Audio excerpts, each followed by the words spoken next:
Peace. Good afternoon. I'd like to welcome you back into another edition of the File Playland. As always, I'm your file player.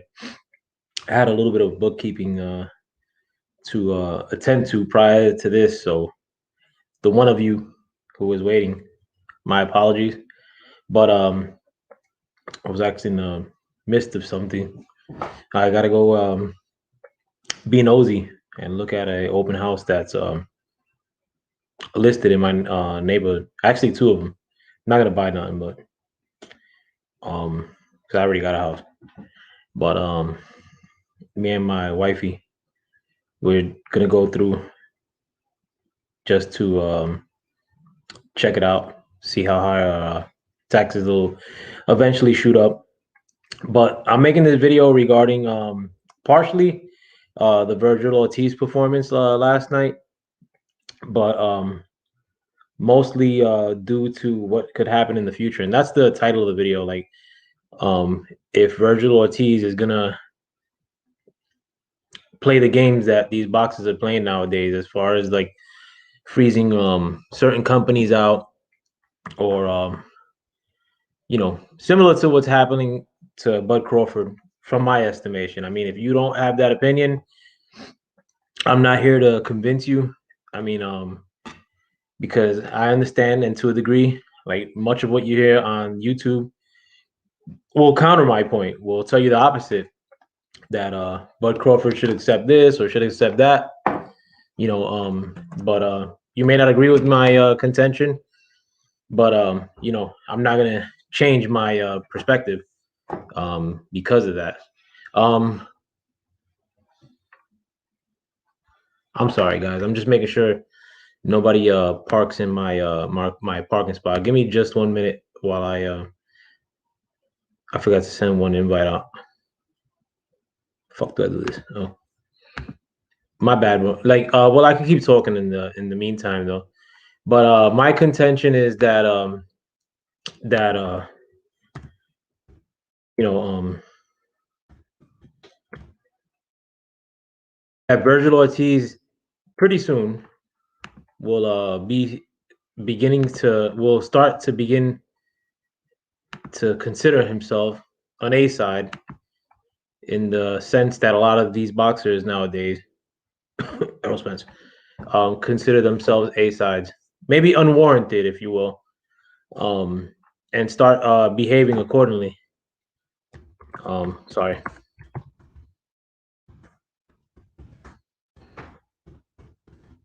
So, as much as I like to see Virgil Ortiz, Bud Crawford, Errol Spence, and all boxers do well in life and um, do well as far as like in a business sense, as a fan of the sport, the fact that one person gets to flex his A side muscle where one doesn't does zero for me.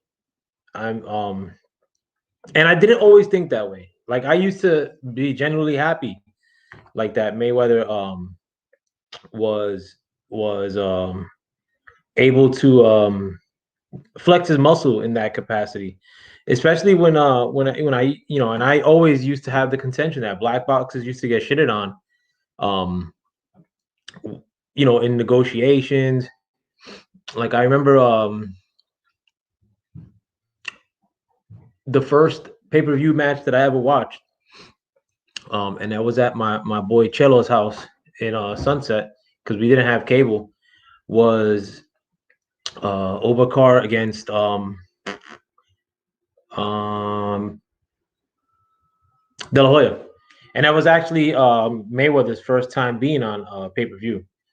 But I remember prior to that fight, Overcar was being brought to the ringer in negotiations even before getting to that fight. And De La Hoya, if you guys just started watching boxing or don't remember that era vividly, I remember De La Hoya would drag a fighter through the ringer in negotiations, and you may not think that that's a lot to contend with emotionally or psychologically, but that is. I think in recent history, Rigondeaux, or Nicholas Axeman Walter, had such a bad performance partially due to that, like the fact that he was out of the ring for so long, on the threatened to be on the shelf, having to come up in weight. If I remember correctly about the having to come up in weight, but I think that when it came to him fighting Lomachenko, I think some of that stuff factored into his and not being paid that much. I think he got paid like 400 grand. Um, but having to go through all these things, you know, in negotiations, like they do weigh you down psychologically. You might be going into the fight with all the rage in the world because of that, and then all of a sudden, you start getting a little bit of your ass whooped a little bit, and you had this game plan to really put pause on this other dude that was dragging you through the mud for months or weeks or whatever have you, and then you may want to quit like Walters did. When you feel that you've been beaten twice, like or like your plan to beat the person that's been beating you emotionally fails in the ring, like, and then it may drive you to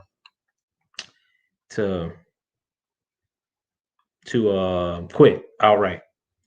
And I don't know what point I was alluding to, but what so like this is the point I was alluding to. So initially, like, I mean, not initially, because I bought every one of Mayweather's pay-per-views with the exception of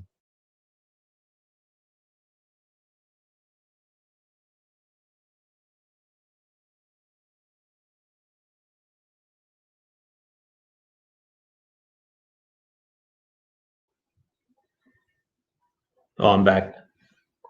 Um, but with the exception of they make sure my shit didn't falter. Yeah, I have it playing on my TV too. But with the exception of Mayweather fighting um Pacquiao and Berto. Pacquiao because I watched it at a bar, and Berto because I wasn't about to pay for that fight. Damn, I think I did pay for that fight, but I was celebratory of Mayweather's success, and I was more celebratory because of the persona, like the fact that he came from Grand Rapids, and I know Grand Rapids is poor. The fact that his father deaded him, and like the fact another driving force for me was like that a lot of dudes would hate on Mayweather, and like it was almost like I was rooting for him because I know a lot of the hate that he was getting was like largely due to the fact that he was a brother. Um, but then and I'm not sure if this was done purposely, but I think a lot of people wanted to emulate that same you know Mayweather negotiation ability or Mayweather's ability to negotiate based on his stature. A lot of these boxers of this current era were emulating or are attempting to emulate Mayweather's tactics, and it's just doing numbers on the sport in a bad way. I don't think any fighter like of today's class, with the exception of maybe Bud Crawford. I don't think Bud Crawford in his prime could beat Mayweather. Um, 5 years ago, 6 years ago, you know.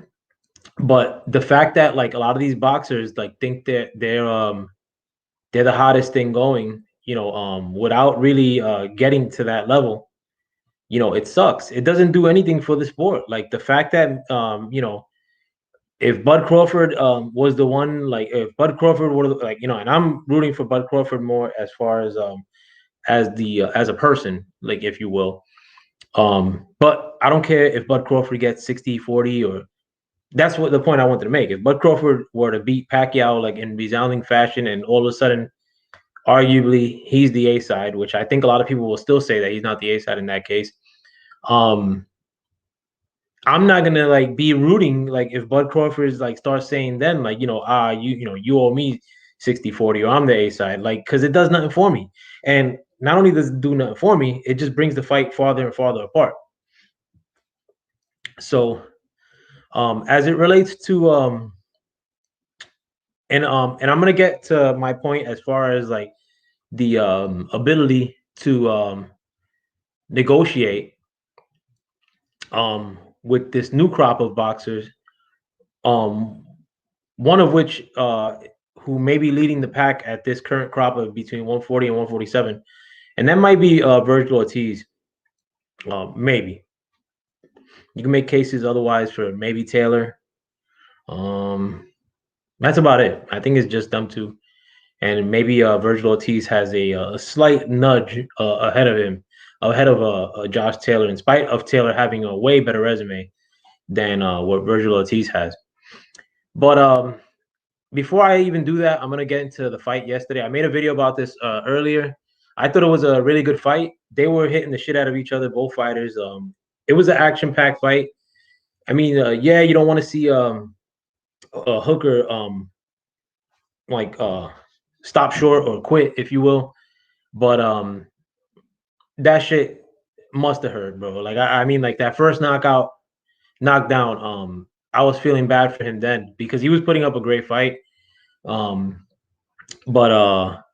that second one, I was like, damn, because like on the first one, like on the way down, he got caught with like two more, and then to come back in the next round, he came out firing in the next round. Got to give him credit, and then to get hit in the body like that, I mean, a lot of dudes would be like, oh, he should have kept fighting.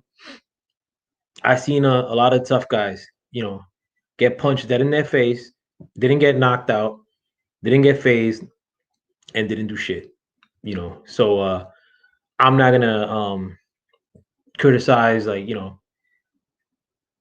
a boxer doing that. Like I actually saw somebody. I mean, somebody that I know was like got into problems with somebody else that I know of.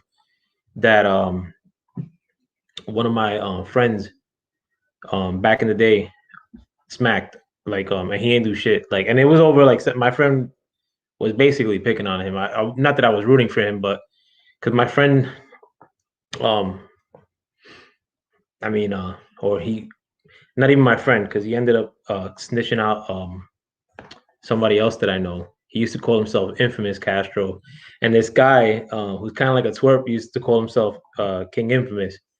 So once the guy that I knew, Infamous Castro, heard that other guy was calling himself Infamous just to be a bully, he asked him, "Oh, you call yourself Infamous?" And then he ended up smacking him, and the guy did nothing. But like that was like early 2000s, let's say. But that same like twerpy guy, King Infamous, like he's like beefing with somebody, or he's giving trouble to somebody that I know, and like and I was just recapping that first story, like, and I was telling him, maybe you should give him a little backhand action. But the reason I say that the other guy, Infamous Castro, is not my friend no more too is because he ended up turning on a friend of mine, and that friend of mine is now because of his turning like in jail for the rest of his life with no possibility of parole too. So free my boy Carlos, but there's no chance of him becoming free, unfortunately. And my friend just spoke to that dude Carlos, and he said nobody talked to him in 12 years since he's been in jail. Sorry to say. But so going back to like what I was saying, like a lot of dudes like may bitch about any fighter like quitting. Even Victor Ortiz, man. I mean I used to talk a lot of shit about Victor Ortiz quitting against Maidana and whatnot, but not many people could take an ass whooping of that ilk. You know what I'm saying? Like, a lot of people like, and I've been in fights, bro, like where I wanted to quit, like straight up, like, cause like there's just certain dudes that fight you and shit stings. And and I've been in a lot of skirmishes that I've lost, like just because I've been in skirmishes, not because I have a astounding record. Or a lot of people, like I know a lot of people that be like, I never got fucked up in my life. Good for you, but I've been jumped. In addition to that, I've been beat in fights straight up, fair and square. But continue trudge on, I guess. But to get knocked out, which I've never been knocked out with in a fair fight. And then or knocked down, actually, I never been knocked down in a fair fight either. But to be knocked down like Maurice Hooker was, and then catch a few on the way down, then get up, continue to fight, then get knocked down to the body. I mean, you got to give him credit. Like, and on top of that too, if he was fighting a whack fight, or trying to bail out of the fight like prior to, or giving any indication that he was trying to bail out of the fight, I mean, yeah, you could pile on to him, I guess. But he didn't give any indication of that. In fact, after he got knocked down in the second to last round, he came back fighting. So, and I said earlier in my last video that Virgil Ortiz did show a little bit of an improvement from his last fights in the sense that he was showing an ability to get hit a little bit less. And he probably got hit just as much in this fight as he did in his last fight. The thing of it is that Maurice Hooker is a lot better jabber than probably anybody he's ever faced. And he was giving Virgil Ortiz a lot of problems with that jab. Catching him left and right. Virgil Ortiz's face was pretty bruised at the end of the fight. And that's not necessarily because Virgil Ortiz is a bad fighter. I'm saying that he improved defensively as far as like being able to fight in the high guard and continue to move forward and take ring real estate away from Maurice Hooker. But that's more of a credit to the fact that Maurice Hooker is really lethal with his jab. I hope that Maurice Hooker could continue to get good fights, and I think he will. Especially with the ascension of Virgil Ortiz. A lot of people are going to look at Hooker as somebody who just lost to Ramirez and Ortiz, which are big names. And I think Ramirez has a pretty bright future ahead of him at the welterweight division. And I see him being one of these people too that's going to be trying to flex his A-side muscle, unfortunately. And I don't think he merits that treatment. But yeah, so a lot of props to Virgil Ortiz. And I'm not jumping on the train right now either because he won, and that doesn't mean that Virgil Ortiz gets 10 years of allegiance from me unless he offends me or does something really suspect. No, that means that Virgil Ortiz did something last night, and now he's starting anew in my book and has to continue his career of looking for fights, not acting like an A-side or diva. You've got your and the fact that he called out Terrence Bud Crawford, which I'll get into in a minute. I'm liking that, yeah, but that doesn't mean that if he starts acting like a bitch come 2022 or something, or next year, that I'm gonna look back on the fact that he called out Bud Crawford, or the fact that he fought Maurice Hooker, or the fact that he's shown willingness to fight, as the fact that he's wanting all the smoke like people do with Errol Spence. Like Errol Spence hasn't wanted the smoke since the early portions of last year, so get off of it.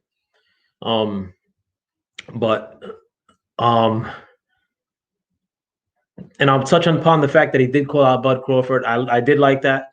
I thought it was good that Crawford was engaging him. Crawford could have been like, yo, this dude's not on my level. Do I think it's a little early for Virgil Ortiz to fight Bud Crawford? Yes, I do. I think Bud Crawford is going to squash him if he fights him. It could have the makings of a good fight, but it is a little early. Maybe Virgil Ortiz never has the ability to beat Bud Crawford of now, because Bud Crawford will go around Ortiz all day and find tons of holes, which, although Virgil Ortiz is approved upon, covering up on those holes, and doing really well on the high guard. Yo, 503, if you want to jump on, bro, my friend, it'll be an honor to have you upon this show, bro. No pressure. But thanks for coming through, regardless, and happy birthday too, Pisces season. But I think Virgil Ortiz would still have a really, really hard time. Yeah, you're right. Bud said, but 503 line did give. Let me put your comment up there. But Bud did say that, Joe, jump on, bro. Like that way we could have a little back and forth, bro. I know you're busy with the little dunnies, but if you're not busy, but um Bud Crawford did give an indication that he didn't want to fight Errol Spence last night. He said that that fight is history and that he's not interested any longer. Which you know, you don't want to hear that shit. Like I don't want to hear it.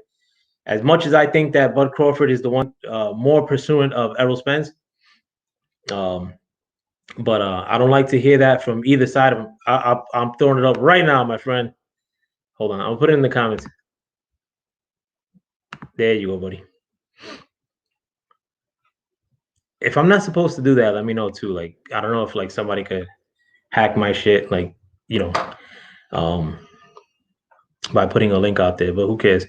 But yeah, they did ask the DAZN camera crew, like or the DAZN crew asked Bud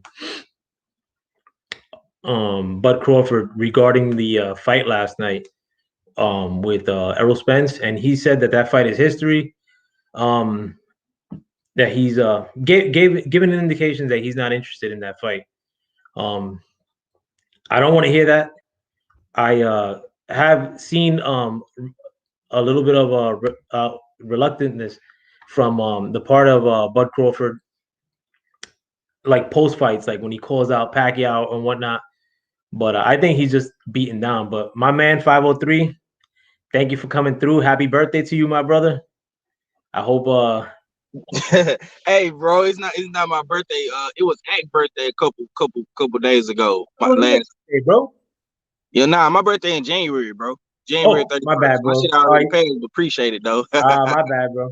Yeah, Yo, it's hold on. Ack Damn, bro. So is the that Pisces. You know what I'm saying?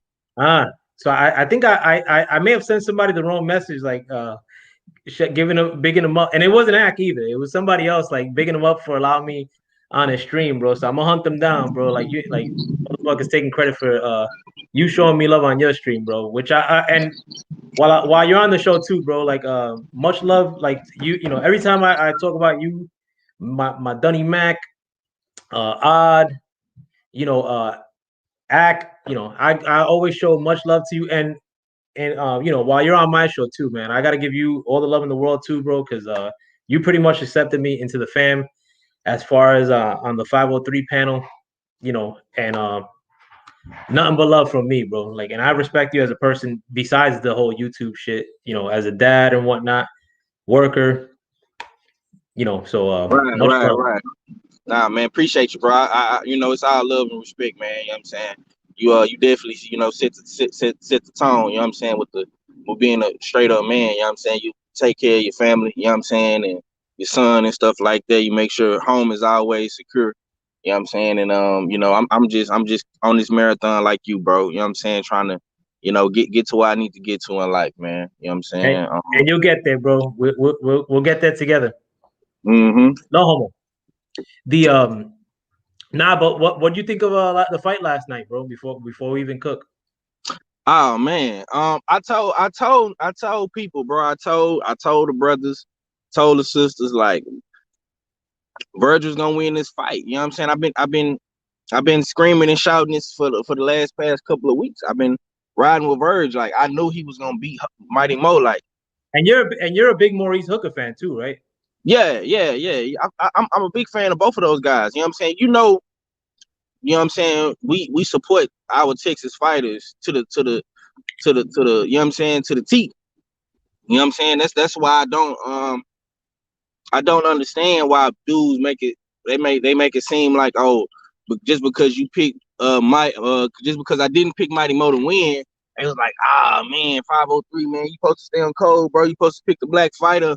Da da da da da. I'm like, nah, bro. I know Virgil is the better fighter of the two.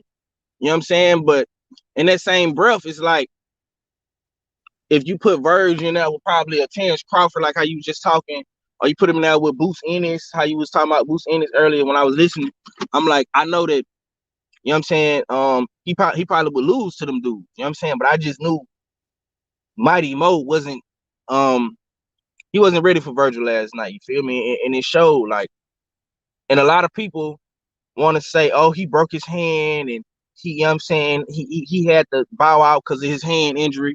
Listen, bro, this boxing, you know what I'm saying? I didn't seen dudes continue fighting with broke hands. I mean, Wilder has done it. You know what I'm saying? Numerous of people have done it. I done seen dudes tear their bicep, their shoulders, all type of shit. You know what I'm saying? Wilder then broke his hand plenty of times. Andre Ward broke his hand. Like dudes always have injuries in fights and they continue fighting. So I'm not finna just say Mighty Mo had a reason to take a knee and quit. You know what I'm saying? Because that's what he did, bro. He quit. You know what I'm saying? I mean, I know people don't want to hear it. They probably won't like it, bro, but it's the truth. You know what I'm saying? But this is the bigger question people got to ask. What made him break his hand? It was the constant pressure of Virgil Ortiz pressing the action, coming forward, and walking through all his punches. Now, me personally, bro, I didn't watch the fight like 4 or 5 times. You know what I'm saying? I watched it again this morning. I watched it last night.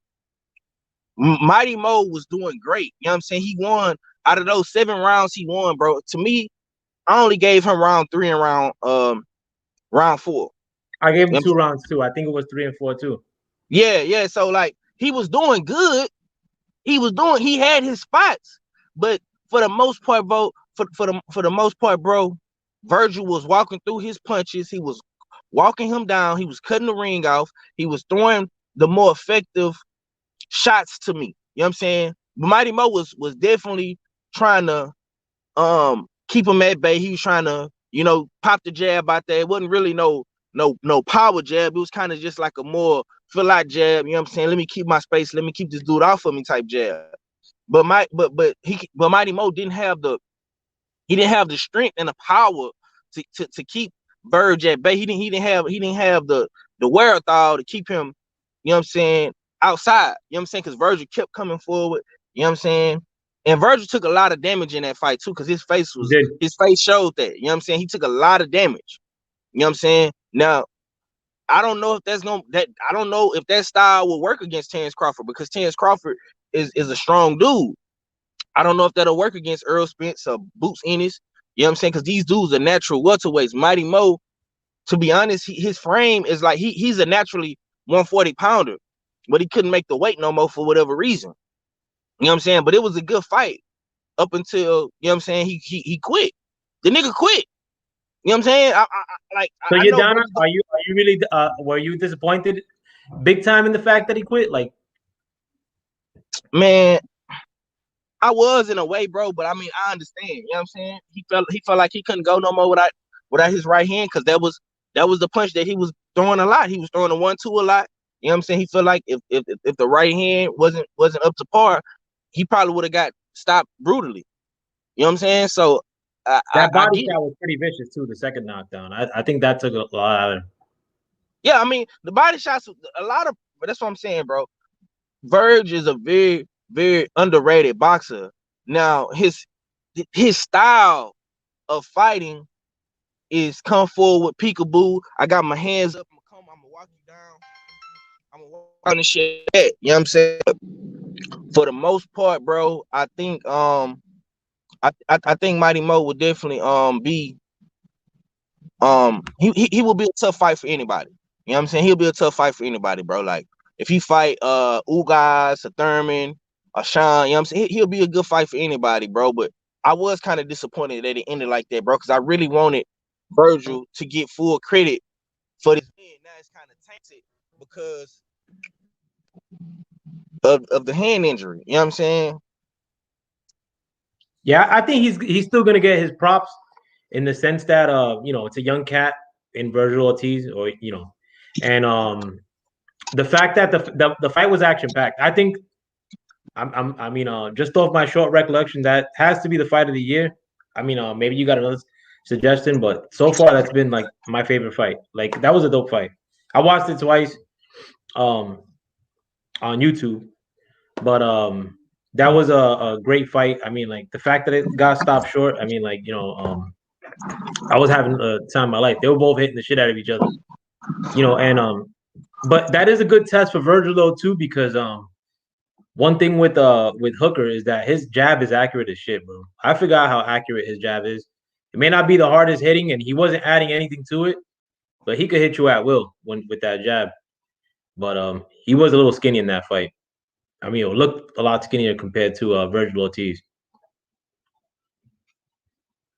Yeah, man, it was a good fight however long it lasts. You know what I'm saying? I ain't got no problem with the with him quitting. I mean, shit. You know what I'm saying? I didn't seen dudes quit on their suit. You know what I'm saying? He went out on the shield, so you know it is what it is. Yeah, word up. Now, yeah, let's talk about what what you spoke of earlier too about the what's your perception of like what Bud said last night regarding Errol Spence fight? Yeah, you gotta excuse them the background, bro. I'm in the grocery store right quick, but Nah, it's all good, bro. A lot of times, like I talked to you, I was in the grocery store, bro. yeah, I gotta get some food for my kids right quick. I'm gonna be in and out though, but I mean, bro, it's like like niggas gotta understand something, man. This dude don't want the smoke, bro. He don't want the smoke. Like I don't know how people can justify that. He got in front of millions of people and said he don't want Earl Spence fight. He don't want the fight. So y'all gonna say Earl Spence ducking? Like how do people justify what Bud is doing, bro? Y'all people can't justify what he doing. You know what I'm saying? He clearly said he don't want the fight. So is that Earl Spence's fault he don't want the fight?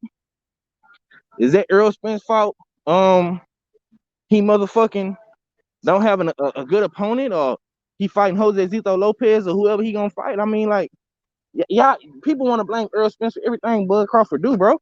It's not on Earl Spence. You know what I'm I'm saying? one of those people. I'm one of those people. Yeah, if you haven't seen my last couple videos, bro, I've been shitting on Errol Spence hard body. Like when it comes to like the fact, like the not so much the negotiation, but like his kind of like smugness, if you will, like or like the fact that people are treating him like he's like a mega A side when it comes to Bud. Like I don't think it's helping the fight happen. But yeah, I mean, but you keep going with your thought though. I mean, but I just wanted to tell you that I'm one of those people that has been sort of against Errol Spence and not sort of like outright against Errol Spence as far as like how he's handling this negotiation, if you will. I mean, listen, man. You know what I'm saying? If you want to be on the EJ Hay Club bandwagon, I'm not mad at you, brother. Cause it's a bunch of dudes on there. You know what I'm saying? I'm not mad, bro. You still my guy. You know what I'm saying? But at the end of the day, bro, motherfuckers can't blame Earl Spence for this. You know what I'm saying? It's not Earl Spence's fault that Bud Crawford having a hard time with his with his promotional situations, him not being promoted right, bro. That's a top ranked Bob Aaron problem. You know what I'm saying? And the man clearly said he not worried about Earl Spence. He don't even want the fight. But if Earl Spence would have said some shit like that, bro, y'all would be going crazy. Like, but since Bud said it's cool. Like, I just I don't understand, bro. I don't get it. You know what I'm saying? I'm not. I don't see how people can justify that. You know what I'm Yeah, I saying? think But with Bud has not only does he have a bad promotion problem, that's not an excuse for everything that's happening with Bud. Like as far as bad promotion, like it's definitely not a help that like Bob Arum essentially shits on Bud Crawford as far as being his representative. But Bud Crawford also has a shitty PR problem in the sense that like Bud Crawford doesn't talk much, but in addition to not talking much, he doesn't say he what like in his last fight, he didn't have a clear call out of Errol Spence. Like he says he's trying to fight Manny Pacquiao and like pretty much cut off the mention of Errol Spence. I don't agree with that shit either. And I'm not saying that Bud Crawford is, just because I'm more on the um shitting on Errol Spence of late, that I think that Bud Crawford is completely innocent in this. Like, I think every fighter, like if you want a fight, then that should be you all the time on social media, like whatever have you. And both of them, in a sense, chasing Manny Pacquiao, it takes away their luster from them, and it gives it to Manny Pacquiao, or it takes away from the fight that they should be fighting each other rather than chasing anybody else but each other. But I don't know. What do you think? Listen, bro. Listen. You can't say the chasing Manny Pacquiao shit is relevant for Earl Spence because Earl Spence he not chasing Manny Pacquiao no more, bro. Like once Ugas got the belt, right? The motherfucker the motherfucker Earl Spence tweeted last week. He was like, "We gonna see what's the hold up when I get the third belt." I don't know if you seen that or I did peep that, yeah. yeah. So all Earl Spence want to do is unify the division, bro. That's all he trying to do. Like you can't blame Earl Spence for just doing what he said he was gonna do, bro. He told Bud this years ago. You know what I'm saying? At the first Mighty Mo fight when they was in Oklahoma, when they was face to face, when Earl had the red hoodie on and they was talking back and forth, you know what I'm saying, when everything was cool, he was like, "Man, I'm gonna take care of my side, you know what I'm saying, and we gonna fight."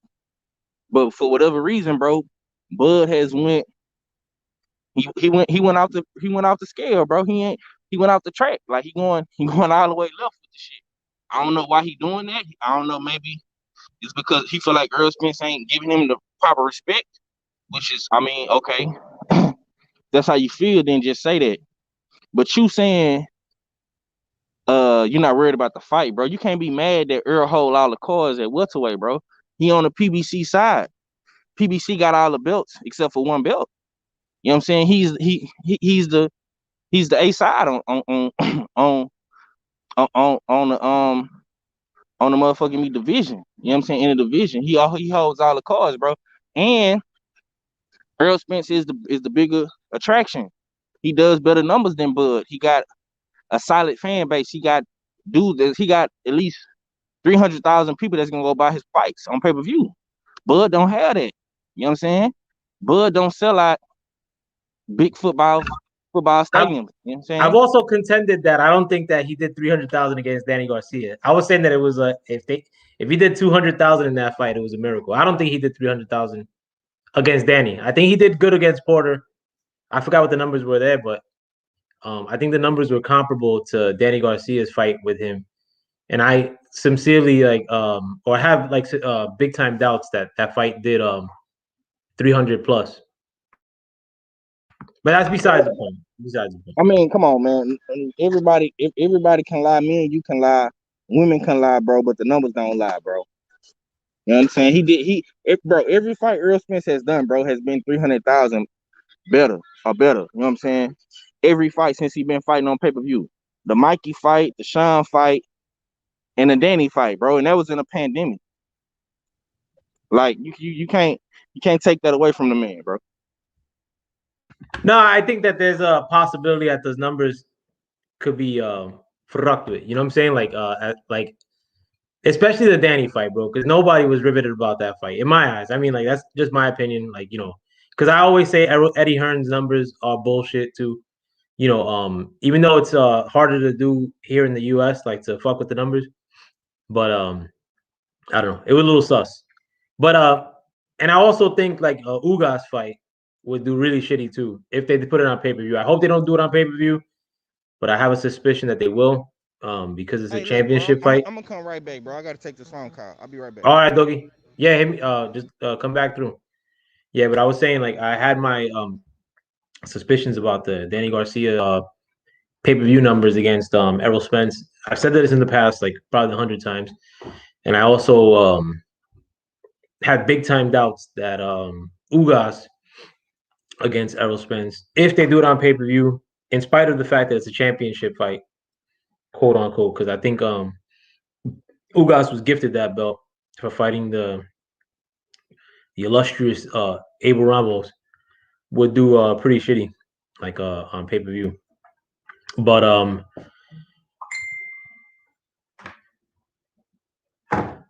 the but I mean it's up in the air still. I mean I don't want to move on like without giving like an opportune uh with the without giving uh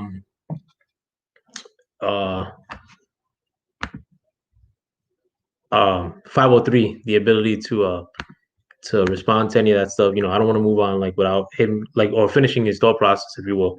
But I kind of like for the sake of time have to move on a little bit. But I also think with the what's gonna be coming down the pipe with Taylor, um Bud Crawford, I think will have the ability to remain in the division longer than say Errol Spence, just because of his smaller stature and physical size. Then you got Regis Prograve, you got um Ramirez, all these dudes that are coming down the pipe are either with Top Rank or another promotion. Virgil Ortiz, another one. But one of them is going to be the A side amongst them. I think that there's a very good chance that it's going to be Virgil Ortiz. Um, I think he has a little bit of a better chance at like being able to market or corner the Mexican market, if you will, um, or whatever he could peel away from like Canelo. I don't think Canelo, like, believe it or not, bro, like, I'm from Sunset Park, Brooklyn, probably the biggest Mexican neighborhood in all of New York, and I talk to Mexican fight fans all the time. And you would be surprised. A lot of Mexican fight fans don't like Canelo, but for a time, believe it or not, um, homeboy from the PBC cat that just fought against Tank Davis. I forget his name. I haven't slept either, so you'll have to forgive me. But he was like the next in line to become a like that Mexican draw because he was from LA. He spoke perfect Spanish. His dad straight up looks like like typical you know straight off the boat like type Mexican. Sorry to say that, like but um if he would have kept his activity up to par, like he probably would have had a bigger share of that um of that market. Um, you know, maybe as the next like in line to Canelo, but he's already lost. So I think Virgil Ortiz, not so much Ramirez, like has a good chance at coming up in that and being a guy who could split like a fan base with Canelo, if you will. So I say that to say that Virgil Ortiz has a good chance at being like the next bigger name in welterweight. Um, and that could be bad news for Jerron Ennis. Like, and as much as I side with Bud Crawford, like in this whole like Bud Crawford versus Errol Spence debate, like if people start shading Jerron Ennis, in the future, um, because they want to shut out like the PBC or like or want to continue this like kind of like promotional war, like if you will. Like I don't consider that a victory as much as I like think that Bud may have more of an argument, or that I side with Bud in this argument as far as like these negotiations being like silly. If Jerron Ennis like has to suffer through that in the future, and like other these other cats like start acting like they're the A side and they could shit on him or they don't have to fight him. Like I'm not gonna be cheering like, oh yeah, as much as I shit on PBC now, I'm not gonna be cheering like, um if Ennis gets shitted on because these promotional wars continue, in 2021 or 2022. You know what I'm saying? Like, I think it's wrong. Like, like I'm not gonna, and I think that's what's gonna happen, like, soon. Like, once this crop of welterweights move out of the division, like I think a lot of that shit is gonna start happening like for these younger cats. And like, if it I mean, right now I'm in a little bit of a anti PBC mode, like as far as with these welterweights. So like if they're in the receiving end in 2021 and like that hurts Jerron Ennis, it's not a victory for me. Like I don't give a shit about Bob Arum. I think Bob Arum's a piece of shit. I think Eddie Hearn's a piece of shit. I pretty much hate every promotion. Like, but it's just that at this current juncture, it seems like, the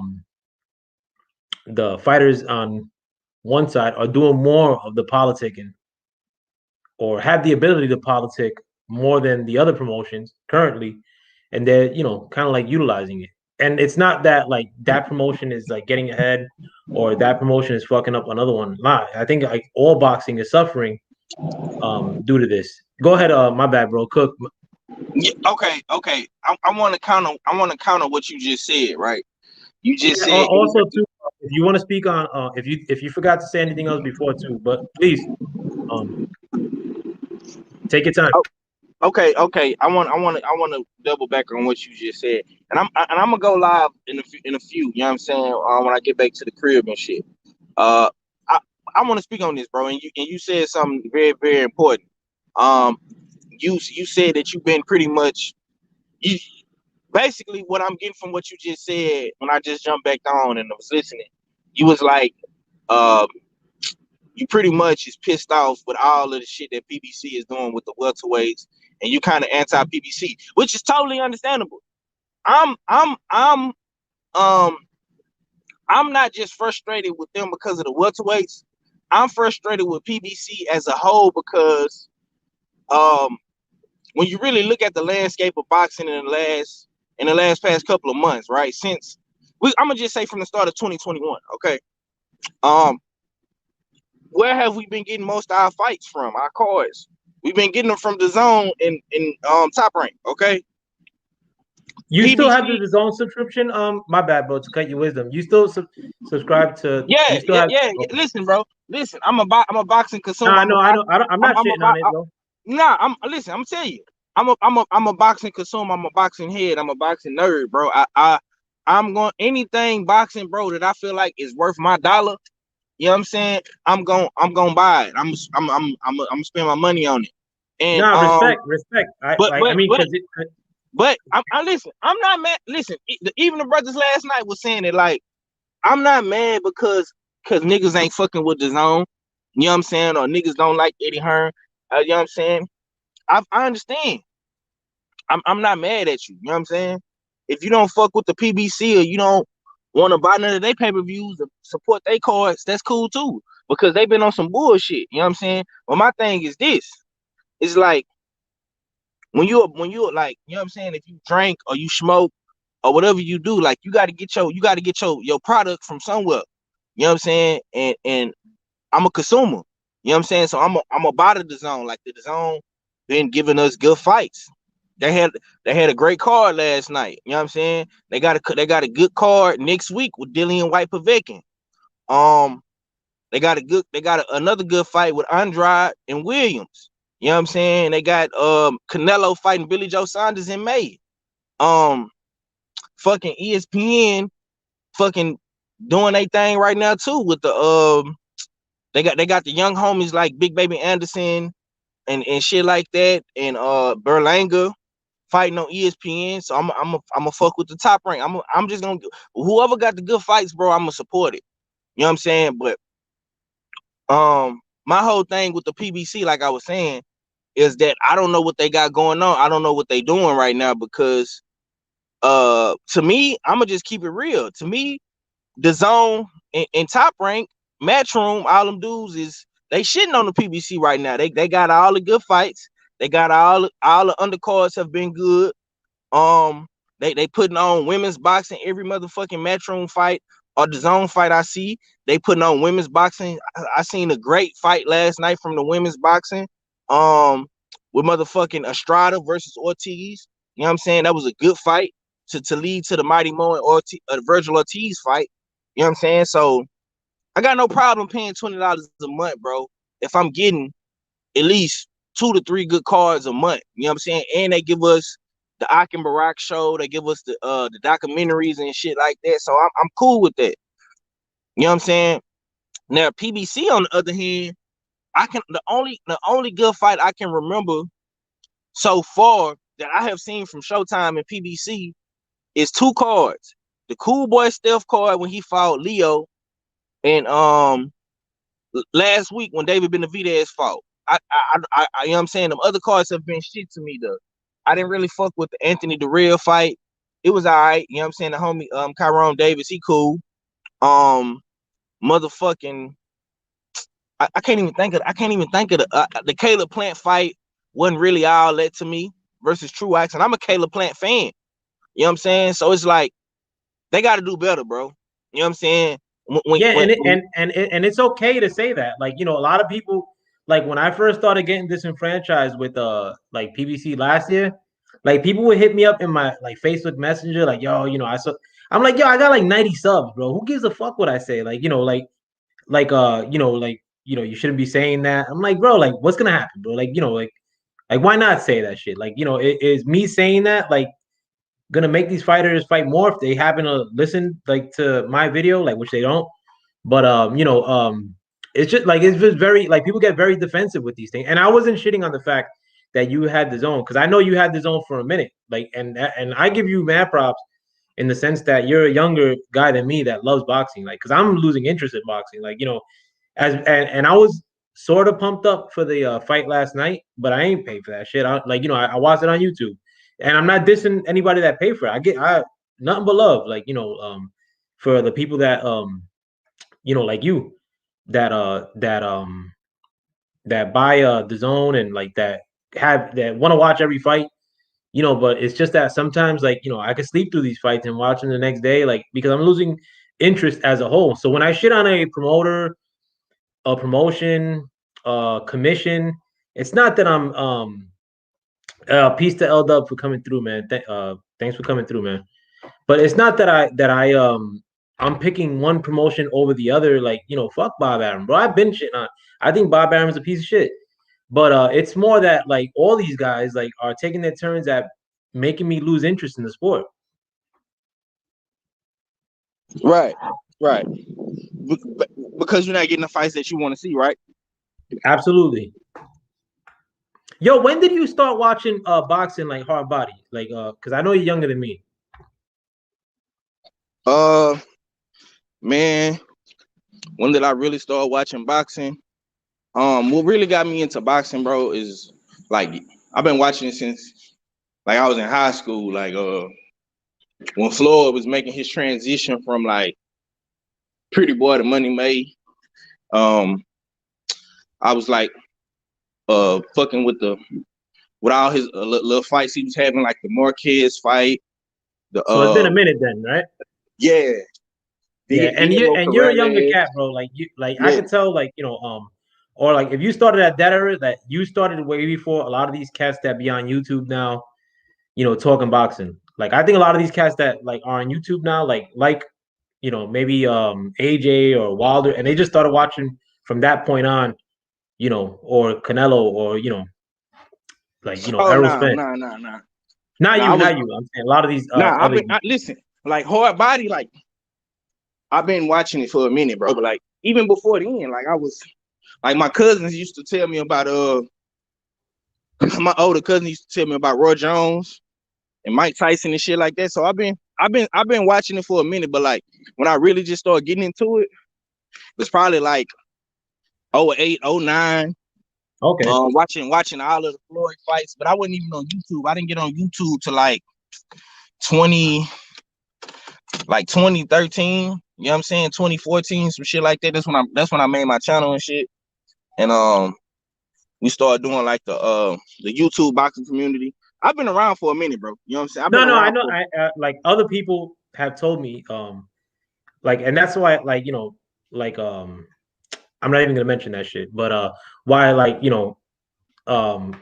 I sort of seeked you out in the sense because you were like if people don't know, like you were actually one of the like you and Ack honestly are like the young LDBC cats. You know what I'm saying? Like the ones that have been around for a long time. Like of that young group. Like a lot of people may not know that. Yeah, man. We've been around since the beginning, bro. Like I remember coming on YouTube and watching like Blood Boxing 78. You know what I'm saying? Dante's Boxing Nation. old fight hype videos, old Dante videos and shit like that. Like I've been around since, you know what I'm saying, since the early.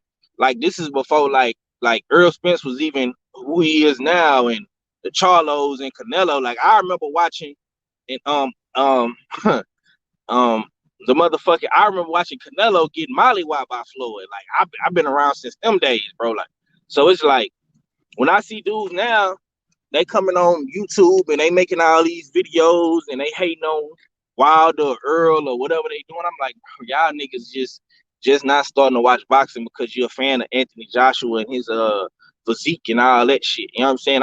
I've been a fan of Anthony Joshua, bro. Like when he was fighting Dillian White and shit like that, and before then. So it's like, I mean, come on, man. You know what I'm saying? Like, I ain't new to this. You know what I'm saying? I'm No, true to but this. I was saying it more as a sense, like a lot of those YouTube dudes don't matter, bro. Like they make videos while shitting or fucking in the sleeping on a bunk bed. I was saying it more like in the sense like when you first started like really getting into boxing compared to now, like that was like I look back like even like a decade ago, like damn, bro, like that was like the glory days. Like even fights like the fact that Marguerite that Cotto and Pacquiao fought like Clottey, like Joshua Clottey, the African dude, Right, the guy, right. like Yeah, like I that would remember that never fight. He happen fought him today. they fought in Dallas. I Oh, remember you're that. right, bro. Forgot about that. Yeah. Yeah, you're right. But Mm-hmm. like somebody like that would never get a chance at like somebody like Cotto and Pacquiao today. Cause and Clottey was giving Cotto the business, but Yeah. you don't like or like the fact that like Margarito, who I don't even consider a top 10 welterweight. I was saying this the other day. He had huge events like with Cotto, with Pacquiao. The Sugar fact that Shane too.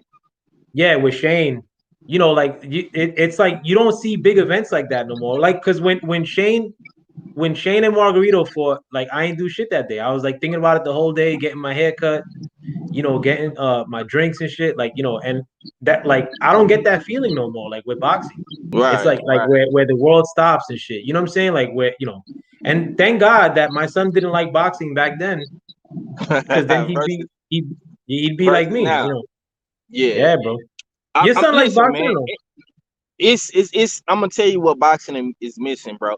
It's missing the essence of the big marquee matchups, and that's what you basically is alluding to, like with Margarito, Cotto, Pacquiao, Floyd versus Marquez, or Floyd Cotto.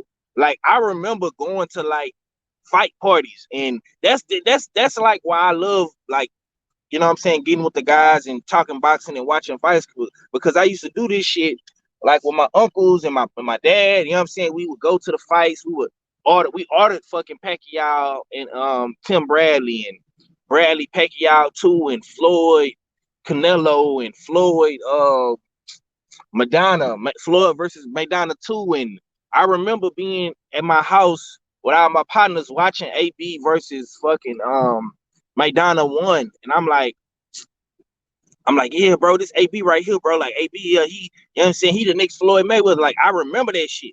You know what I'm Word saying? up. And I remember Marcos McDonough beating AB ass, and I'm like, damn, bro. Like they was like, damn, bro, you sure he the next Floyd Mayweather? You know what And I'm AB saying? didn't have to fight Maidana then either, bro. AB Yeah, was giving him a chance. right. Yep. Goddamn right. Yeah. So yeah, I trust me, brother. I understand everything you saying. I think we in an era.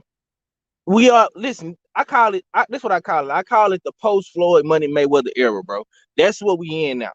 Well, dudes feel like they Floyd Money Mayweather. They want to be their own businessman. They want to write their own tickets. They want to be in control of their career. Back then, it wasn't no PBC back then. So this is pre-PBC. You know what I'm saying? You had dudes like Top Rank, and you had dudes like Golden Boy. You had Main Event, Kathy Duva. All them people running boxing back then. You know what I'm saying? This was when Oscar De La Hoya was the man. And Richard Oscar De La, Schaefer too. yeah, Schaefer, all them dudes was running Golden Boy. You had Al Heyman them running Golden Boy. and all that. So pretty much them dudes had to basically get in line and get whatever they can get. And I think now these dudes are so driven on writing their own ticket and being in control of their own career. They don't really care about the essence and the aura of those big fights no more, because for one, motherfuckers don't want to take a risk. They don't want to take the risk. Is like they say, high risk, low reward. They feel like shit, they can get a couple $1,000,000 for just fighting a fucking lower level opponent, you know what I'm saying? And that's the problem. That's the problem that we in now. You got dudes like Floyd, now he a promoter. You see how he moving Tank. You see how PBC moving with these dudes. I'm not mad at these guys being in control of their careers, bro, because it is boxing. You know what I'm saying? They're getting hit in the face. But at the same time, you got to give the fans what we've been missing. You know what I'm saying? Like you say, the essence, the aura of those big fights where you plan your whole day around getting to that TV and ordering that pay-per-view, and you're gonna see some shit. You're gonna see a top tier matchup. You know what I'm saying? You got your motherfucking pizza, your wings, your motherfucking margaritas, and you know what I'm saying? You got your bill, you got your blunts rolled up. Like, we don't got that no more. You know what I'm Your saying? lighting material. Yeah. You know what I'm saying? It's missing the aura of the big matchups, man. Like, and I think Earl Spence and Terrence Crawford could change that. I think Wilder could change that. I think Canelo could change that. They got the power to do it, but I think Bud can do it. You know what I'm saying? But it's on these guys to put their ego to the side and really come together and make the sport great again. We got to make boxing great again, man. Boxing is okay, it's good, but it's not great no more. You know what I'm saying?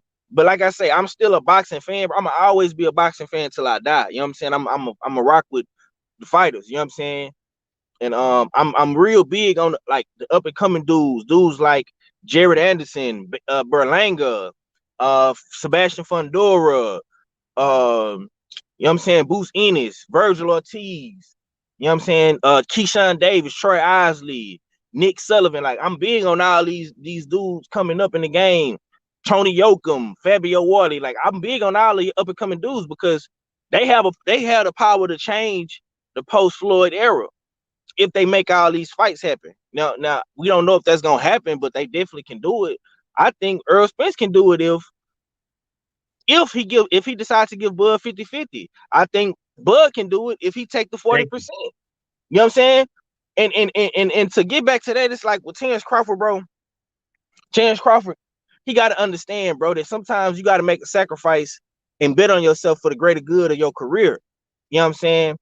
I think a lot of times niggas don't want to humble thyself. You know what I'm saying? Like the Lord say, sometimes you got to be humble. You know what I'm saying? And he not doing that right now, bro. His ego is destroying his boxing career, is destroying his legacy, because we're not gonna remember Terrence Crawford being a unified champion, an undisputed champion in multiple weight classes. You know what niggas gonna remember when they say, "Oh, what you think about Terrence Crawford?" Niggas gonna say, "Man, well, I remember Crawford didn't fight Earl Spence. He didn't fight Sean Porter. He didn't fight Thurman. He didn't do shit when he got to welterweight." That's what niggas gonna remember. I think they'll more remember the fact that he didn't fight Errol Spence. Like, I think like it'll be more of like, that fight more so than like the fact that he didn't do shit at welterweight. If he continues not to fight all these other guys at welterweight currently. But also too, a point that you made regarding like if that negotiate like I think Bud Crawford is fickle. Like, he's sort of in his feelings in a sense. Like, because I think if maybe behind the scenes, if that negotiation would have got down to 60-40 behind the scenes, I have a feeling that maybe he would have been accepting of it. I don't know, maybe because Errol Spence is more of an A side than Bud Crawford. I'm not saying that Errol Spence is the shit and like Bud Crawford's like way down here, like like a lot of people draw it out to be. Nah, I'm not saying none of that. But I think Errol Spence is a bigger draw than Bud Crawford. That's not saying much though, because I think neither one of those guys has had an event like Clotty, like we just mentioned, or a fighter we just mentioned. But I think if that would have happened behind the scenes, like where maybe 50-50 was the negotiating point, and then they would have got down to 60-40 or something to that effect, maybe Bud Crawford would have been willing to accept it. But since a lot of these dudes are so sensitive and in their feelings, the fact that that 60-40 was thrown out there, like by Errol, I think maybe Bud's using that as an excuse, like, yeah, fuck that, like I'm taking 50-50. Because it's like if I gave the example, if somebody offered me a ride and they're like, all right, I'll give you a ride, but when we get to the car, you got to open the door for me. Like I ain't getting in that fucking car. In spite of like having a walk or like walk in the rain, like like my pride would take over, and I think like maybe some of that is happening in Bud's case. I think I'm not saying that that's like the end all be all, or I excuse him, or I think that he's not being fickle. I think they're both wrong in this instance. I'm not taking sides as much. I'm taking more, but I am putting more emphasis on the person who I think has more of the negotiating clout in this sense, which is Errol Spence, because that number is now getting worse, like 70-30, 80-20. Like, that shit's corny. Yeah, man. I mean, I don't know, bro. I don't. That shit just get hella frustrating to me. I ain't gonna even much lie. Like that shit be getting on a nigga nerves, bro. Like we shouldn't even have to be talking about all that bullshit, like on the cool. Cause like I Yeah, say, it's corny, bro. Like, I mean, like me and you fucking both work. Like, I don't give a shit about what these dudes make, bro. I'm not in their entourage. Like, motherfuckers ain't buying me no drink. Like, and I wouldn't take one anyway, bro. Like, like at the end, I'm not hating on nobody for getting bread either, bro. Respect to everybody making money. You know, but I'm not gonna like go like taking like one dude's side hard body over the other, like or like it's not even that, like because I'm being a hypocrite because I am taking Bud's side more in this. It's just that a lot of dudes are like, I just don't like when they're like, oh well, pretty soon he's gonna have to be taking 70-30 or like, and like I be reading the comments of a lot of the channels I like, and they be like oh, like how just calling Bud out like hard body, like under the belt shit, like saying the COON or like that Bob got him like kind of like a slave or some shit. I'm like, yo, like that shit is unnecessary, bro. Like, at the end of the day, Bud to me like just seems like a gully dude. Like, he's a family man. Like, been with the same broad his whole life. Like, I respect a lot of that stuff. I mean, like, is he the best social media person? No. I mean, like, has he shown like a hard body like they say like behind the scenes that he's trying to make the fight? Then I think in the scenes or like to social media or to the media, he's doing a real shitty job of trying to make the fight. I don't care if he's reclusive or doesn't like getting in front of the camera. Like, if you want to fight, I mean, like, you should put more of an effort to calling the motherfucker out. I'm not excusing him for that, but it's like yeah, it's see, both. see, see, my problem. Not to cut you off, bro. My problem with Bud. This is my only problem. It's the ego, bro. I respect Bud in the ring. He a dog. He a beast. You know what I'm saying? I got no problem with Bud. It be his fans, bro. And not to say it's you. You know what I'm saying? Because you got your reasons for however you feel. Everybody got their reasons, bro. But the fans can't justify, bro, how he been moving these past couple of months. From the cryptic tweets to him saying he ain't worried about Earl Spence. He ain't wasting his time, bro. Listen. You know what I'm saying? Marvin Hagler would never say no shit like that. You know what I'm saying? Sugar Ray Robinson would have never said no shit like that. You know what I'm saying? Ali never said no shit like that. He ain't never say, oh, I ain't worried about Joe Louis. I ain't worried about George Foreman. I don't care about fighting them. Like, come on, bro. Like, like, bro, you want to sit up here and act like you motherfucking Floyd Mayweather, you the king of boxing, bro, and you ain't. You know what I'm saying? You like niggas can't, bro. Niggas can't say, you know what I'm saying? The fights can't be, Bud can't get these fights, bro.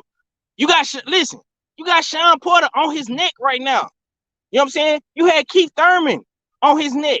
You had Danny, your Puerto Rican boy, Danny. Like, hey, bro, I'll fight Bud. Just pay me what I want. Pay me what I. You know what I'm saying? This is the common denominator, bro, in all of Bud's situations. It's the negotiations and the money. For every nigga that wanna line up and fight Bud Crawford, bro, it comes down to every fucking time. Not once, not twice, bro. Every dude that I have seen try to fight this man, from Danny, from Keith to Sean to Earl Spence Jr., bro. The only dude who he bowed down to and will take anything is Manny Pacquiao. Now, I don't know what it is about Pacquiao. They got Bud so humble. But when it comes to everybody else, bro, when it comes to your boy Danny, when it comes to Thurman, when it comes to Sean, when it comes to EJ, bro, it's a problem. You know what I'm saying? Keith Thurman came out months ago and said, you know what I'm saying, I'm not going to take no peanuts, bro. You know what I'm saying? We can meet somewhere in the middle. Sean Porter said, I'm not taking no $1 million to fight Bud. You know what I'm saying? Give me a little bit more than that. Give me what I'm worth. Earl Spence told you to take 40%, bro. Ain't that, bro? 40% is more than fair, bro. You know what I'm saying? Bud he ain't never motherfucking me sold over 200,000 pay-per-views, bro. Only time Bud sell out, bro, is when he in Omaha. It's the only time when he sell out, bro. You know what I'm saying?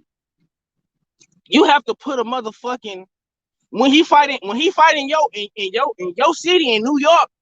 You gotta put other fighters on that card for it to sell, bro. You gotta put like niggas like Teofimo on that card. You gotta put Shakur Stevenson on that card, a dude that's from Jersey, where you at right now. You know what I'm saying? For that card to sell. You know what I'm saying? So, like, why people don't understand? Like, it's not motherfucking. It's not Sean Porter fault that they lowballing him. It's not Keith Thurman fault that they lowballing him. It's not motherfucking Danny Garcia's fault that they lowball Danny. Like look at how Danny has made his way, bro. You know what I'm saying? You was a big Danny Garcia fan. Danny came from nothing, from the bottom of Philly, and look at him now. He the man. You know what I'm saying? Got his own business, doing his thing, living in Miami like a king. Like, you think you finna pay peanuts to Danny Garcia? You know what I'm saying? A nigga that done already fought Thurman, Porter, and Earl Spence. Come on, bro. Like Danny is that guy. Earl Spence is that guy. Sean Porter is that guy. You're not finna lowball these dudes, bro. But when it come to Pacquiao, Bob Arum say, "Oh, well, we gonna give Pacquiao 40 million and Bud gonna take 10." But damn, when Earl Spence said, "All right, bro, I'm gonna give you 40%," bro. If that fight do, let's just say hypothetically, bro, if that fight do 100 million or 80 million, bro, Bud gonna walk away with 20 million. Damn near he gonna be doubling up whatever he made, bro. Like, bro, if that fight did 100 million, he got 40%, bro. He's gonna get $40 million. 40 million. But you'll take 10 million for Pacquiao? Like, and I don't be liking to talk the business and the numbers and shit, but it's like, come on, bro. Come on, Bud. I get like, what you're saying. What you talking about? I think You in don't his want to fight mind, Earl Spence. Earl Spence is his biggest payday. It's his biggest fight. Point blank. Period. Don't nothing else matter, bro. Don't nothing else matter outside of Earl Spence Jr., bro. It don't matter if he fight Pacquiao. Cause you know why? Cause you know what they're gonna do? If he beat up Pacquiao, they're gonna say Pacquiao old, Pacquiao past his prime, Pacquiao needs to retire, bro. He's not gonna get full credit for beating Pacquiao, bro. I don't want neither one of them dudes to fight Pacquiao. Yeah. I mean, I take that back, bro. Like if they like I like the only reason I say that is because whoever like beats Pacquiao is gonna get more ridiculous with the negotiation shit. Like, but also too, as far as like what you said, like with like the PBC guys that have offered um Bud Crawford like a fight. Sometimes I think like well I know for sure like as far as like what Bob has offered for those fights is trash. Like the million for Porter and you know the yeah go you go are you do you know are you familiar with L Dub boxing?